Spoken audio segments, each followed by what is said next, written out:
Rec League Podcast. Tell your friends, tell your neighbors, tell your family, tell your haters. Available on Anchor, Spotify, Google Podcasts, Apple Podcasts, Radio Public, Good Pods, Pocket Casts, Breaker, and Stitcher.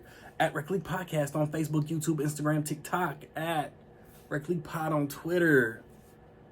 Episode 108.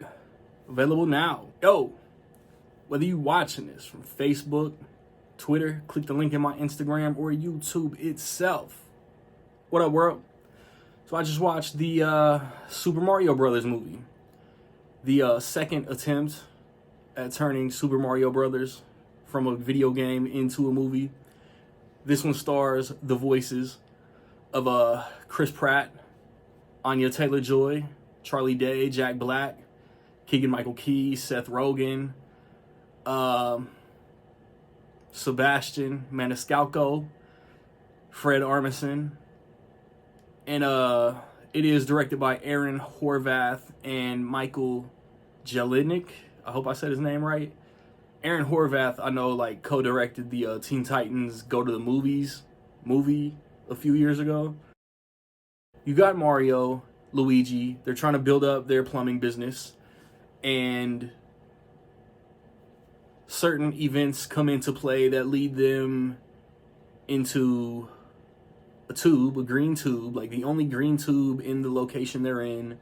So they check it out. They end up in the Mushroom Kingdom, and Mario is put in a situation where he has to save somebody. Maybe Princess Peach, maybe Luigi, maybe Toad, maybe Yoshi, maybe Donkey Kong. I'm not gonna say. And you have your adventure. I was instantly excited like 2-3 years ago when they first said that they might make this movie. Cause I'm not a gamer. Growing up, regular Nintendo, the main game I had was Super Mario Brothers, Duck Hunt. So like that's my childhood as far as video gaming. I had a couple other, Tetris. I had a couple Ninja Turtle video games. I remember when I had a Sega, I had the Power Rangers movie video game. That shit was fun. And then I got too lazy. Games got too hard because I was too lazy. So I fell out of love with gaming. But I was instantly excited for this movie. I am not one who hates the casting of Chris Pratt. There's like, hating Chris Pratt is cool on social media these days. He does nothing to you people, and for whatever reason, because he believes in God, because he, I don't know, married into the Kennedy family, like whatever the fuck. Chris Pratt, like there is a logical reasoning as to why Chris Pratt does not sound Italian the whole movie, and it plays. It's good. There is so much going on in this movie. This movie is filled. I won't say as heavy, but it's similar to Ready Player One as far as like winks and in-jokes, references and Easter eggs. But like what's the ones I caught, what's really cool about this movie is just you see something you recognize. It doesn't like, you don't have to pause the plot. Hey guys, remember this from the late 80s, early 90s? Like, nah, it flows. Every Easter egg and in-joke and reference in this flows. Like, all the Donkey Kong stuff was cool. I don't know, like, I feel like kids today can love this movie. Adults today who grew up on the game can love this movie. Like, it looks beautiful. The animation pops. It's literally Casablanca, The Godfather Part 2, compared to that abomination that we got in 1993. But all love to Bob Hoskins, John Leguizamo, and Dennis Hopper, though. Y'all was just taking a check. The movie was trash. Not y'all fault. I want a million of these movies because I had a blast watching this. It was just fun. It was just fun. I didn't catch it, but apparently there's a Duck Hunt reference in this movie.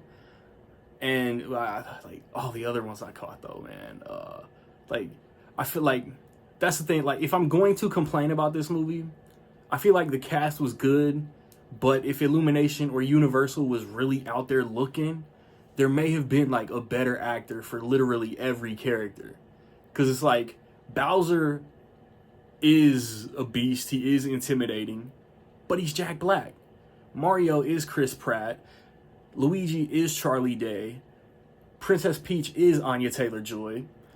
Donkey Kong, Seth Rogen is Donkey Kong. Like, these voices sound like the actors. It's like there's no like fading into the character. Keegan-Michael Key is the only actor in this movie that is kind of unrecognizable.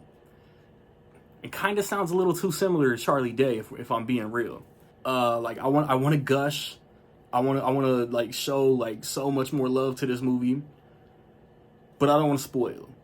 So there is a mid-credit scene, there is a post-credit scene, and it came out Wednesday. So from what I'm hearing about the money, we're gonna get the Super Mario Brothers movie 2 in like 2026. And I would love it. Like this is successful. So like now I feel like Illumination and Nintendo are gonna team up and make so many more games into animated movies, and that's not a bad thing. I'm saying it right now. This is the best video game movie adaptation ever. And I want more.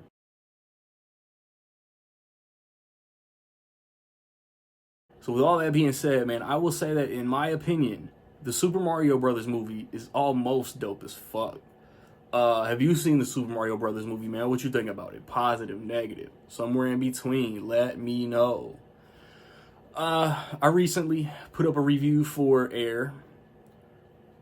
Also for my 3 favorite movies of the first quarter of the year, for Dungeons and Dragons, for Batman: The Doom That Came to Gotham, for John Wick Chapter 4.